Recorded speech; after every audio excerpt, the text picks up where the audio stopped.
I've been making content on here now for about a year, and it still baffles me that to this day, I get messages from people telling me there are no good women left anymore, all women are the same, all women are trash. I'm a woman, aren't I? I am here and I care about you, right? And I know many other women who do care about men and who want to have a good relationship with men. So it's not all women. And you have to make sure that you don't have that mindset of all women are trash and all women are the same, because they're not. I'm right here, aren't I? And I know many other creators as well who are similar to me, standing up for men. You have to shift your perspective of all women are trash to how can I attract the woman who will actually be good for me in the long run. Remember, sometimes you just need to let people miss out on you and become that person anyway, because the truth is that you will go great places in life, and you don't need someone to be there to make sure you get there, because you know you can get there, even if it means going there alone. This is your reminder that if somebody truly wanted you in their life, they would do anything in their power to keep you in their life. If someone truly cared about you like they say they do, they would go above and beyond to help you solve your problems, to help you work through your trauma, to help you go through the struggles with you by your side, and not giving up on you as soon as times get tough or as soon as they feel like that's it, I'm done with this because I don't want to get hurt. Someone who truly loves you and cares about you will sit through the hard times as much as they possibly can and struggle with you, because that is true love. Love is not an emotion. Love is not a feeling. Love is an action. It's a verb. And it's something that is required in any successful relationship, whether it's an emotional, whether it's a romantic relationship, a platonic relationship, or a family relationship. If you want to have a good relationship with someone, you got to learn to struggle with them when they need your help and when they need you to struggle with them. I know I'm going to get a lot of people who will disagree with me on this, but if you're with a person who fulfills 80% of what you want, and there's that 20% missing that they can't quite get, and you have to fulfill it for yourself. For example, let's say they don't make you a coffee every morning, or they don't validate you as much as you would like, or they don't do things for you as much as you would like, but they're perfect in every other way, keep that person. Because I can promise you, you will never find someone who is perfect in all realms and who is able to do everything that you want. Everything that they don't do for you, you should be able to do for yourself anyway, because loving yourself should come first in any relationship. No relationship's perfect. No one can meet 100% of your needs, and be grateful for the good person in your life if they truly care and they're there for you. Has anyone told you how beautiful you look today? How absolutely amazing you are inside and out, and how proud I am, and how proud you should be of yourself for how far you've come, for how much you go through every single day without complaining, and how much you carry deep inside, even though it hurts and it's hard. And I know it's hard, but I also know how amazing you are and how you're able to get through it. Did anyone tell you that recently? No? Okay, you're an incredible human being, and you deserve all the love, all the respect, and you're worth it. Mwah. Have a great day. Here's what you're gonna do when you get ghosted in order to A, get the highest chance that they're gonna come crawling back, and B, get the highest chance of you actually loving and respecting yourself more afterwards. When you get ghosted, you're not gonna text them 50 times, you're not gonna wait for the response, you're not gonna sit around and distract yourself. You're gonna do this, first of all. You're not gonna do anything to try and get their attention again. Then you're gonna shift the focus from that onto yourself and start questioning yourself and questioning your inner child. Am I okay? Why am I feeling this bad? Did I deserve this? Is this fair to me? And if you wouldn't do this to someone you love, then why would you let someone do this to you when you should also be someone you love? Take the energy off of that person and put it back on yourself. And then you start putting your effort into something else, something that will bring you forward, something that will make you respect yourself more, whether it's hitting the gym, whether it's contacting people in your life who actually love and care about you, your family, your friends, whether it's investing your thoughts into what can I do different next time in order to avoid a red flag of a person. And that way, when the other person realizes that you're not coming crawling back, they might get curious and try to figure out, why is this person not chasing me? And they might come back. But then you have to make the decision. Do I want to be disrespected again? Or do I want to be with someone who's consistent and actively shows me that they love me and doesn't want to cause me this much stress and anxiety? Because getting ghosted is stressful. But you know what's even more stressful? Trying to win back a person over and over and over again, hoping that they'll change and that they will start caring about you, when in reality they don't see your worth, and you should let them go and find people who do. Follow me for more. Here are 5 things that I did in order to drastically change and improve my life. Number 1 is I stopped caring about what other people thought of me, and I started only focusing on what I thought of me. As long as I am proud of who I'm becoming and I am becoming someone that I like, that is what truly matters, because becoming what someone else wants of you is never going to make you feel fulfilled, and you're always going to feel like there's something inside of you that is missing and that is not quite there. Number 2 is I replaced reacting with reflect. When people piss me off, when things piss me off, I stopped and I thought for a second, why am I upset about this? Why am I getting defensive over this? Why is this making me sad? And by reflecting, I was able to hinder so many reactions that would have been so out of line with my character. Number 3 is I started asking myself, am I the problem? Stop there, think about it, and maybe sometimes you need to change some things too. Number 4 is very important. I stopped trying to be nice and I started being honest. This will probably make you lose some people in your life, lose some friends, but being honest with someone is so much more valuable to both you and them than anything else. Be honest with your friends, be honest with the people you love. If you're not, you don't truly care about them. And number 5 is I stopped begging people to care. They don't need to care. If I care about it, if I care about myself, if I care about my problems, that is more than enough, and I can solve my problems without having to have someone care about them. I hope these help you out. Follow me for part 2. Stop begging for love. Build yourself into a man who would be chosen. If you as a man want to attract the right woman, you need to become a man worthy of it, which means you need to work on yourself. You need to become better than all the other men out there. And you can do it, but you need to figure out your priorities first and understand that no woman's gonna want a man who's focused on chasing, and not focused on building and becoming. So recenter yourself today, focus on yourself today, and become someone that anyone would admire. And I can promise you, your life will go pretty well after that. Here are 3 masculine energies that women are always drawn to. Number 1 is leadership without control. When you're able to lead her, but not control her because of your insecurities. Number 2 is strength without ego. Yes, we all have an ego, and having an ego is not a bad thing, but you're not gonna let that hinder you from leading her with strength and being a strong person in her life, because strength is what makes her feel secure, not your ego. And number 3 is presence without performance. When you're able to be in her presence and she's able to tell how impressive you actually are and how attractive you actually are without you having to explain all of the things you've accomplished, that is when you know you've truly won, and that will attract a woman.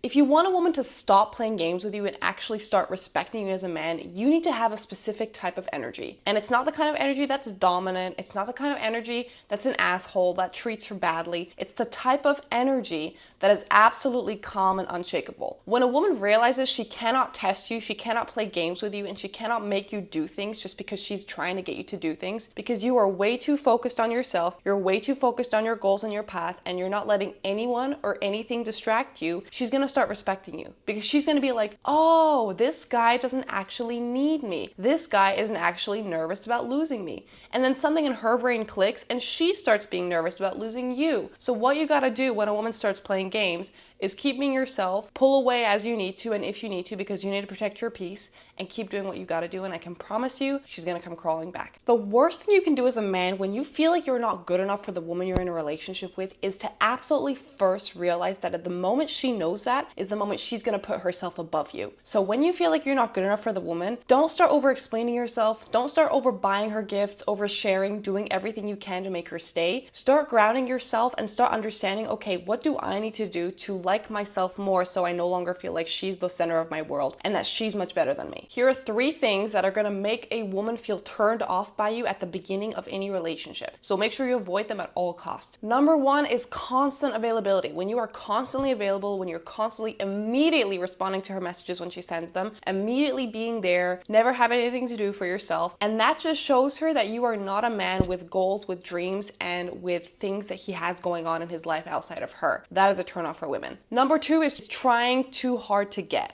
Is trying too hard to impress. When you are trying to impress her too much and you're trying to show her that you've done this and you've done that and you have this, that's an instant turn off. And the 3rd thing is oversharing too fast. Don't overshare your entire life right from the start. 3 secrets about women that most men don't understand when it comes to dating. Number 1, most women will test you because they want to feel safe in a relationship. And unfortunately, nowadays, most women grow up without a safe father or without a father at all. So the reason why they often will test you at the beginning of a relationship is to figure out how safe they can feel with you. Number 2, a woman craves a man's softness just as much as his strengths. So when she's feeling vulnerable, when she's feeling sad, when she's feeling unsafe, oftentimes she just wants to be hugged, she wants to be taken care of, and she wants to be assured that everything is going to be okay. And number 3, if you are a man who leads with clarity, if you're showing her this is what we're going to do, you include her in your plans and you tell her that you have a goal for both of you, she is going to be way more prone to trusting you and doing what you say without you having to beg her all the time. Follow me for part 2. Do you know why I love the idea of making my man happy in my relationship? Because I love the thought, because I love the idea that this man, out of all the people on the planet, chose to be with me and gave me the honor of building a life with me, of trusting me with who he was, with his vulnerabilities. So why shouldn't I want to make him happy? Why shouldn't I want to serve him, to love him, to protect his emotions, to protect his feelings, and to have a bond with him that no one else gets to have with him because I'm his woman? This is the mentality I like to have, and I wish so many more women had it, because if they understood that your man chose you, all the women on the planet, they would actually start feeling appreciative towards that man, and they would start wanting to make that man more happy. So think about that today. The next time you're mad at your boyfriend or your husband, think about that and realize just how much you must have loved you to choose you, and start treating him the same way. If you as a man are gonna be with a woman, then make sure that it's a woman who praises you out loud, who shows the world that she's proud to be with you and that she's proud to be yours. Then make sure to be with a woman who loves to show you off, who loves to talk positively about you, and loves to think about you every single day. If you're gonna be with a woman, make sure you're with a woman who's excited to see you, who's happy to spend time with you, and who's grateful for all the small things you do for her. Be with a woman who admires you, and be with a woman who you know you could trust with your life. If you're gonna be with a woman, look for a woman with these qualities, because otherwise there's no point in being in a relationship at all. When did cooking for your man, cleaning for your man, taking care of your man, massaging him, being intimate with him when he wants, not just when you want, and actually going out of your way to do things for him become being a pick-me? When did actually liking your man and wanting to spend time with him over spending time with other people make you lame or not cool? And why is something like that not even being supported? If you're with a man that you love, you should automatically want to take care of him in the best way that you can. But there is nothing wrong with wanting to please your man. When you're single as a man, you have an advantage over so many other men. You know why? Because you have time that taken men don't have. You have the time to build yourself, you have the time to think about yourself, to think about your life, and to become someone that you would want to date over anyone else. So here's what you're gonna do while you're single and waiting. First, you're gonna stop focusing on the fact that you're single, and you're gonna start building yourself into someone that you absolutely admire, whatever that might be for you, which means improving the skill that you really want to learn and really want to get good at, whether that's art, whether that's sports, whether that's your career, whether that's building relationships, whether that's understanding people. You build a skill and you get really good at it. Number 2, you're gonna take care of yourself physically. You're gonna wear nice clothes, you're gonna smell good, you're gonna shower every day, you're gonna make sure you work out or you eat healthy, and ideally both, and you're gonna make sure that you become someone strong and capable of protecting your future woman. And what you're also gonna do is you're gonna stop focusing so much on the fact that you're single and start focusing on the fact that you have the opportunity to meet people and to build relationships and focus on finding the right person. Being single is not a curse. Being single is a blessing, because you have the opportunity to meet a bunch of people that you wouldn't have time to meet if you were in a relationship. And second of all, find a woman that you know will align with your path. And while you're single, focusing on finding that path for yourself is so crucial in order to then find the right woman for you. So stop being so negative about the fact that you're single. Understand that life is a journey and you're not supposed to be with someone every single day for every single year of your life, but you're also supposed to be by yourself sometimes. By yourself is when you can really look at yourself in the mirror and reflect. So don't take it all badly, and start remembering that being single is a blessing. We as women are going to do an international exercise, okay? You know what we're going to do? We're all going to come together, we're going to go to our men, and we're going to tell our man today that we are proud of them. We're going to tell him how grateful we are for him and that we have him in our life. If you have a man in your life, if you're married, if you have a boyfriend, a partner, whatever, go to him today and tell him that you love him and that you're proud of him. Because men do not hear that enough. And sometimes they just need to hear a little bit more from the people that they love. Go to him today and do that. And when you've done it, comment down below so I can make sure you've done it, okay?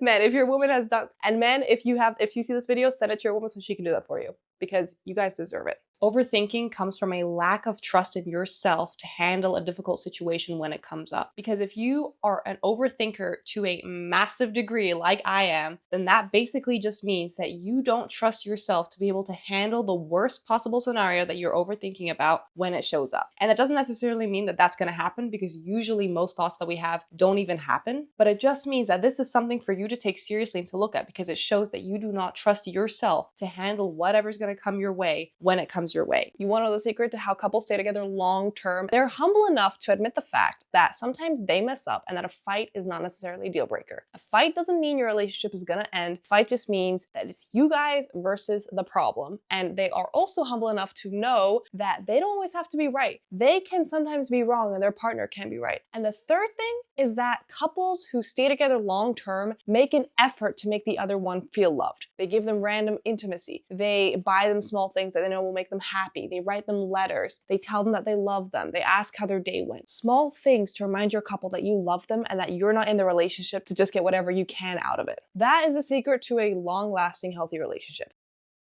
Something that I think most people never really understand in relationships is that behind every argument that you will have with your partner is them trying to, or you trying to reach out and explain to them how you feel and what you need. So oftentimes arguments start because one of the two people start complaining, they start saying how things upset them, they start saying how things are bothering them, and the other partner gets defensive and takes it as my partner is attacking me, my partner is blaming me for all of this. When in reality, it is their way of trying to reach out, connect with you, trying to get you to understand them, and trying to get you to be on board with them so that you guys can fix the problem together. Miscommunication is so often such a huge problem and such a huge factor in relationships. And what you always need to remember is that when you guys have an argument, when you guys have a fight, it is never you versus your partner. It is always you guys versus the problem. And as long as you're not able to let go of your ego, you're not able to let go of your having to be right, and you're not able to let go of you always having to know the answers to everything, you guys won't be able to come together as partners and